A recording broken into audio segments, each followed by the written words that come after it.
Friends of Evergreen are your hosts today, and the Friends of Evergreen are a membership organization dedicated to the conservation and the preservation and the restoration of the historic Gardens Cemetery and the landscape of the cemetery and its monuments.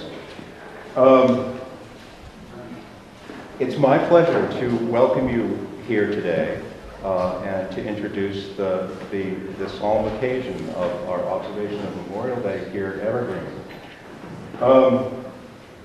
Before I start, I would like to say it's great to see you all here, and the organizers of the procession, Bobby Cope and Jessica Sirocco. Bobby Cope, a board member of the Friends of Evergreen, and Jessica Sirocco, the public outreach coordinator or director, did a spectacular job.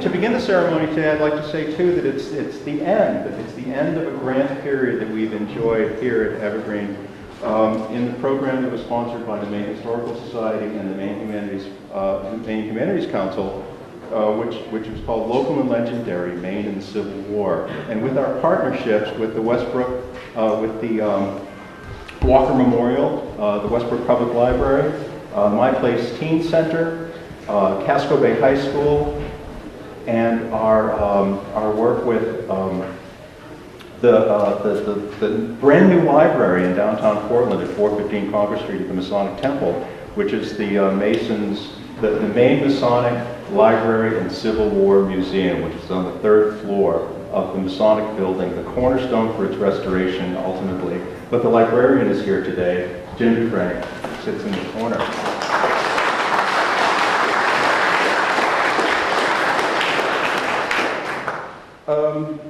It's the end of our grant period, but our work continues. And the grant period enabled all of us to work as a team to find out more and more about the Civil War at Evergreen Cemetery. It was thought that we had about 800 veterans buried here, but the number is closer to 1,200.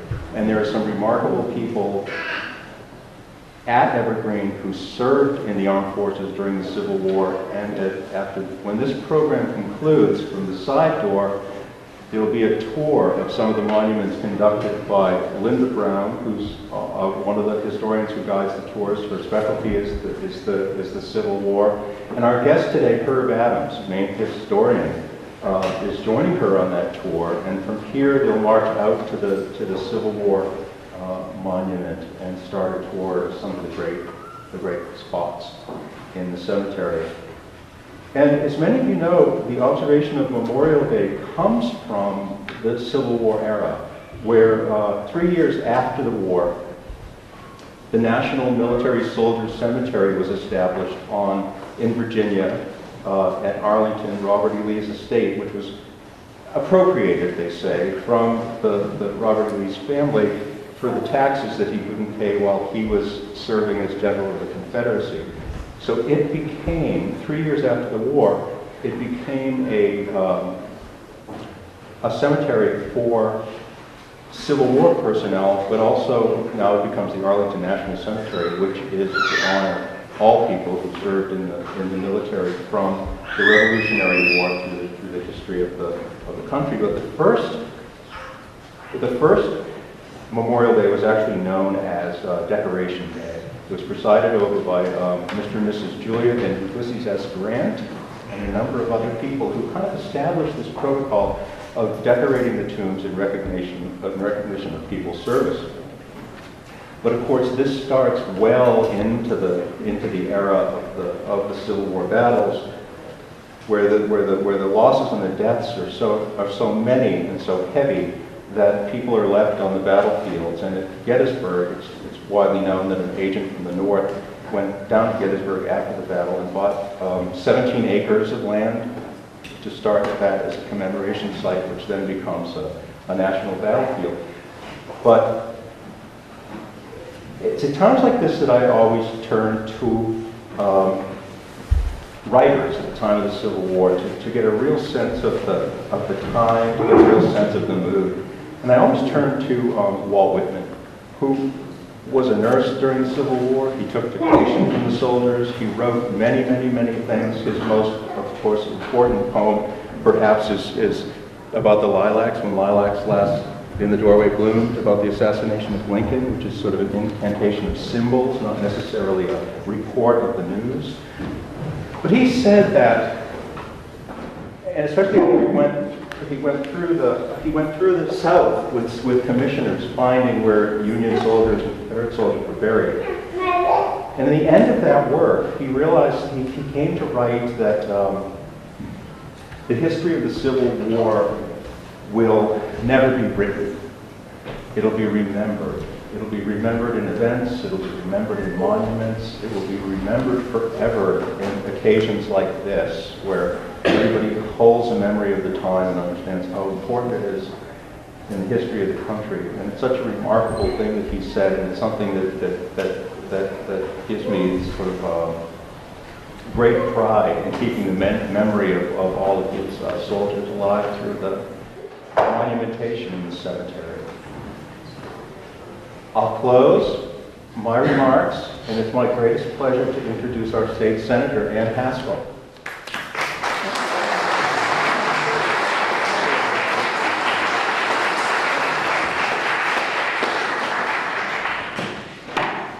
Thank you very much. It's a great pleasure to be here today, and it's an honor to come too. The picture that you'll see down here, and it's a little hard to see from the back, but make sure you get a look at it on the way out, is what I'm going to talk about.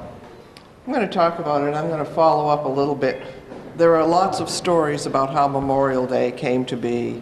One of those is in Charleston, South Carolina, where the Union soldiers were buried by, who had all died and been buried in a mass grave in a Confederate prison camp, and that they were dug up by black slaves and reinterred, and they held a parade.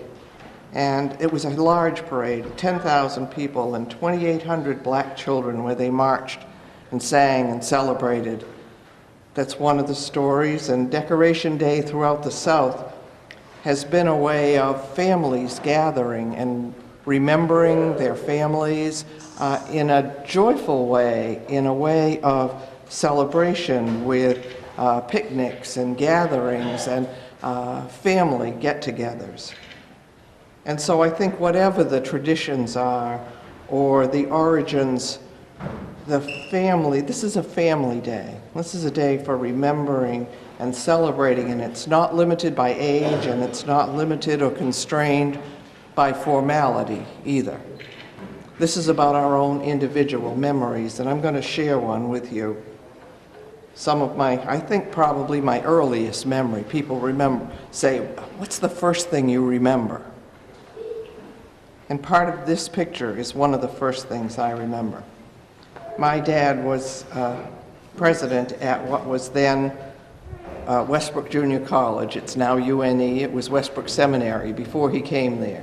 He came there to create a 2-year girls' college, which was very successful, went on to be Westbrook College and now UNE.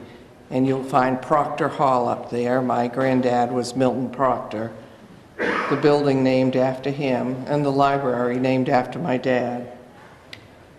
Since his mother and dad had come here, my dad, who graduated from the University of Maine in an engineering program, decided they would also come to live here, and moved in down on Higgins Street, where I still live, with my mom, and went off to World War II. During the course of that time, he served in several places, but he was on the island of Mindoro in the Philippines in 1944. I was born in 43. My dad came home that Christmas. I was born in August of 43. My dad came home that Christmas. I was 5 months old. He saw me then. He held me then. And we have pictures of that. He went back and he was on Mindoro in 1944, where the planes were refueling. That was a stop. They couldn't make it all the way across. And so Mindoro was where they stopped to refuel, being with an engineering group. That's where they were stationed. And that was Christmas Eve that he was there in 44. When the men had finished eating, and we've read the stories and the letters that were written back. When dinner was finished that night, the men were all going to play poker, and my dad said, "Why don't you guys stay here, and I'll walk the last watch around the tanks." And that's what he did. And that night, a kamikaze pilot came in because they wanted to destroy those fuel stores, and he was killed that night. He died on Christmas Day of 1944. So I don't remember him. But this picture shows the day that he was awarded the Bronze Star for his bravery. And that's my mother standing beside the chair, and that's a little 2-year-old girl standing there. And they were pinning the Bronze Star onto my coat. And that would be something that a 2-year-old wouldn't remember, but I know I have a private, personal memory that's not something anybody told me. I was wondering whether that was my dad who was standing in the corner, because he was standing so straight and so still. And what does a 2-year-old know about what death means? But he was standing in that corner, perfectly still and silent, and I thought, maybe that's my dad. So I remember that. Now that clearly wasn't my dad, but it was a representation of my dad. And so when I see this picture, I can recall that. So it's a personal memory I have, but beyond that memory is one that rests here at Evergreen Cemetery. My dad was buried here, down on the Ellipse Road, in the center of the Ellipse Road. And every year on Memorial Day, we came with my granddad and my grandmom, my mother and I, an aunt and uncle. And that's when I saw my granddad cry. And here was this man, a president of a college, and he's bereft. He represented the grief of our nation when you'd see those tears. And I remember that year after year, that there was no time that he didn't go there, that it wasn't so painful and so sad for him. I also remember that there were always flowers. They were done by Dodge the florist. They went down, prepared them exactly the way grandfather prescribed, in red, white, and blue. There are still red, white, and blue flowers there, and as long as I can get in the car and get down there, there will be red, white, and blue flowers there. And the flag was always there. So those are the things that I remember about Evergreen. Those are the times when I connected with that memory that I had, the stories I'd been told, the things that were personal to me, all joined together in a place like Evergreen. Not in a sad way, but in a way that connected me to my dad. And I know that that connection is a real one. And so I know that it's this cemetery, that stone, those flowers, that flag, those tears, and my dad standing that last watch. So this is an important place. Thank you.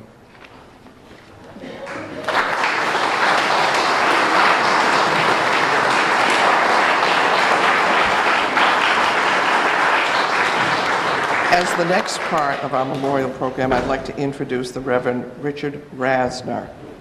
He is from St. Luke's Cathedral. Reverend Rasner?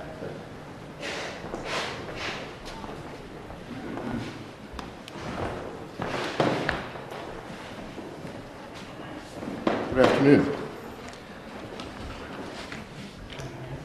Let us pray. God of justice and love, it is your will that we live together in peace. Yet we live in a world in which war often seems inevitable. May we recognize with humility and sadness the tragic loss of life that comes in war. And as we enjoy freedom, we give thanks for those who have served with courage and honor, for those who resist evil and preserve justice. We give thanks for those that are willing to serve, Let all soldiers everywhere serve with honor, pride, and compassion. Do not let their hearts be hardened by the actions they must take. Strengthen their families and keep them surrounded and guided by your love.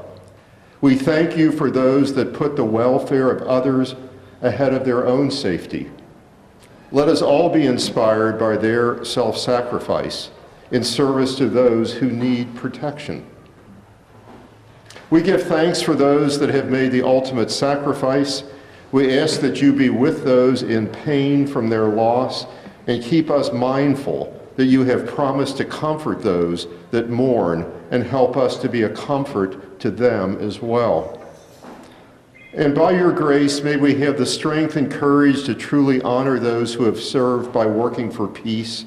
May we see in them not only their courage, but also our own call to work for a world that no longer sacrifices life in the quest for peace. That we might envision in our hearts and work in our lives toward that which you have promised through the prophet Isaiah. That day when swords will be beaten into plowshares and spears into pruning hooks, that day when nation shall not rise up against nation, and that day when we shall not learn war anymore. Amen. It is my pleasure to introduce to you Don Spear, who I've had the pleasure of sitting next to and chatting with. Don is a native. He's a retired lawyer from Bath, and he lives just down the street in the Park Danforth. He served in the army in France from 1955 to 1957, but he wants you to know, and I was touching it, he's wearing not his uniform, but he's wearing his father's uniform. His father also was a Bath native, and he was in World War I. So, Don.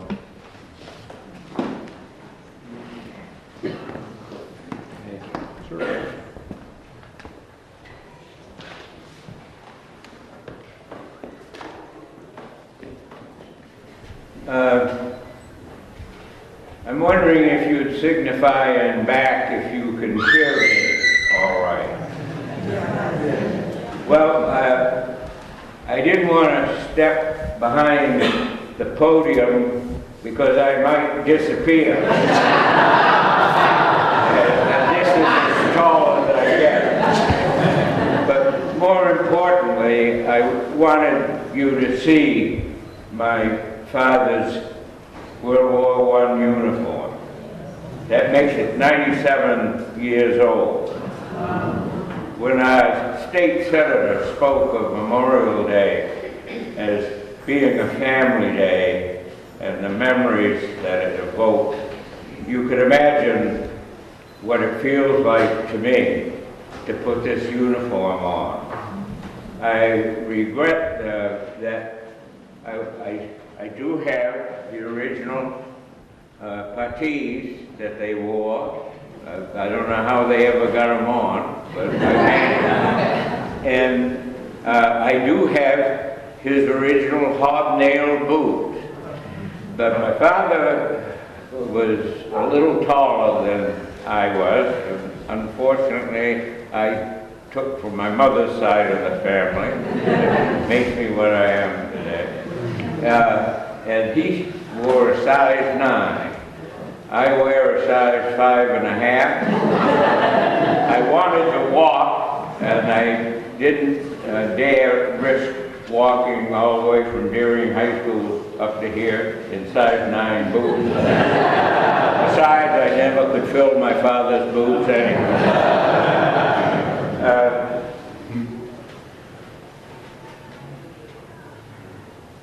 My father did serve in France also, and he served his country as a machine gunner in what was then called the Great War. And fortunately for my older brother Joe and me, he came back from the war, married our mother, and produced the two of us. But to the great sorrow and detriment of this country and the world, the lofty goal of the Great War. That is, to be the war that ends all wars, never was or has been achieved, but we're still at it today.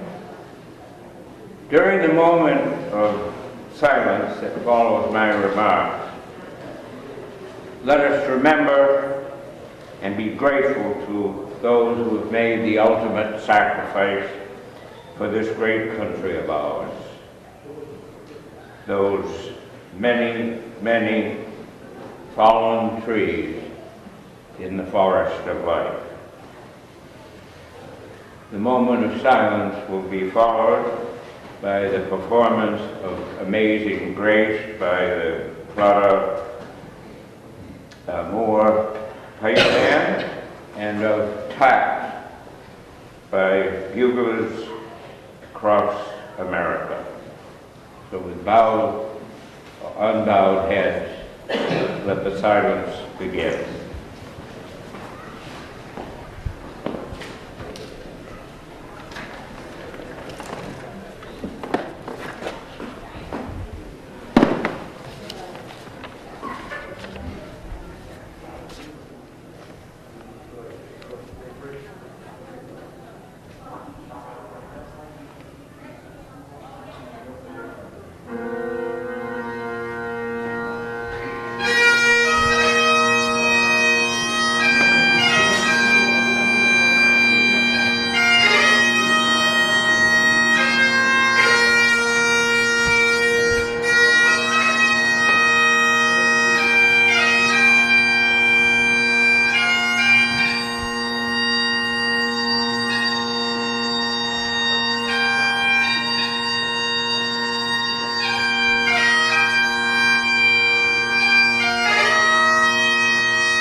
If we had stood on this very spot 100 years ago today, would have been a Saturday in May 1914, would have been 100 degrees in Boston yesterday, 90 degrees in Portland today, and in the shade of that monument behind me, young men in uniform would have been helping old men in blue into chairs circled just exactly where we are, to do just exactly what we are doing today. Beyond that faraway gate, about this very hour, trolley cars were pulling up. Old men in blue were led here by young ladies in white dresses and young men in militia uniforms from the revenue cutters and from the cadet services in the city of Portland. And they carried flags and flowers and scattered them among the stones to mark the hundreds of graves of various veterans just like we have done today. One grave always marked was that of Civil War veteran David Chandler, the founder of Chandler's Band. Proudly, band still playing for us today at different ceremonies. And his grave was decorated today and is still marked for us today. And many then of the old men in blue came here and stood where we all stand now, at this very hour, on this day, 100 years ago. So the ceremonies of Memorial Day were very different 100 years ago. No radio, no television, mass communication meant newspapers only. It was an all-day affair. In the morning, Thatcher Post and Bosworth Post, the two Civil War memorial groups in Portland, laid wreaths and flowers in the mornings, having divided up the city between east and west, and then retired for a grand lunch at Thatcher Post in Portland. In the afternoon were the ceremonies at the big monument in the center of the town, and then everybody retired for a grand supper at the Bosworth Post on Free Street. And then they decorated the Garfield tree up at Shaler School and the Lincoln tree at Portland High School, both now long gone, unfortunately. Then they retired for an evening of speeches in the brand new Portland City Hall Auditorium, what we call Merrill Auditorium today. It was very different then. So the newspapers tell us. Now, what the newspapers of 1914 cannot tell you, because they could not know, are the firsts and the lasts of that moment. The pause between the past and the future, and the was and the will be's of that moment. Memorial Day, 1914, was the last time that Civil War veterans marched in the Memorial Day parade in Portland, and the first time that they rode instead in that newfangled thing called the automobile. It was the first Maine Memorial Day without Joshua Chamberlain. He had died just a few weeks before. It was the last Memorial Day in a world without war. A few weeks after this date, the Archduke Francis Ferdinand was shot by a radical in the Austrian town of Serbia, Sarajevo, and World War I began. Every Memorial Day since then, there has been a war or a conflict somewhere in this world. Every year, for 100 years, for the rest of the 20th century and thus far into the 21st. A few weeks before General Chamberlain died, a few weeks later, an Archduke dies. Between the Civil War and the Great World War, there was barely 50 years, and many a young cadet who is walking where we are now, helping the old men in blue find their seats in this grove that day, would not live to see his 25th birthday on the fields of France, and in turn were brought here.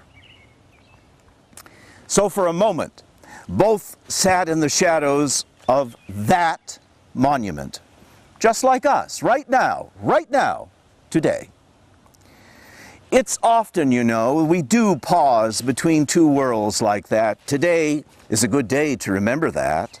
In America, because we're a young country, we often share such symbolic side-by-side moments.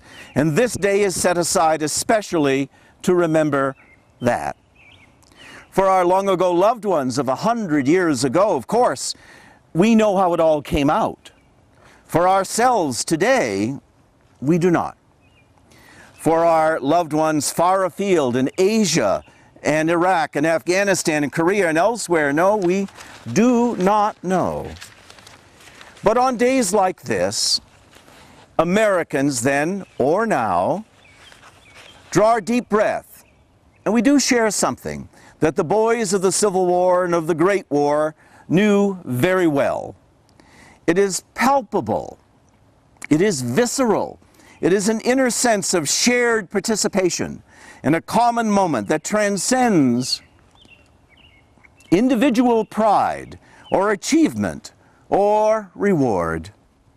The Grand Army of the Republic, the Civil War soldiers, the veterans in blue who erected this monument, said it this way many times on this very spot, as one by one their comrades joined them here. They were all, they said, quote, bound by a tie others know not of. Joshua Chamberlain, who stood here many times, was a man of words, and he said it for them this way, that in great deeds something abides. In great places where those deeds were done, something abides. And that thing that abides carries from heart to heart, across distances and all time, to others we know not. Now, of course, for the first time 100 years ago this year, that famous voice fell silent forever. But in a sense, we can still hear it. We can feel that transcendent common moment. And indeed, it's in part of us. It's instilled in us, especially among the elders among us who can remember December 7th, 1941. And almost all of us, except the very youngest of us today, who can remember 9/11, 2001. It is a good thing, maybe, that the boys of 1914 did not know what laid ahead. And it's a good thing that we do not know what lies ahead, maybe. But for a moment, standing here under the very same monument that they did, on the very same day they did, in the very same hour that they did, we might feel exactly a bit of what they felt in the very moment that the future pivoted around them, just as it does this moment around us.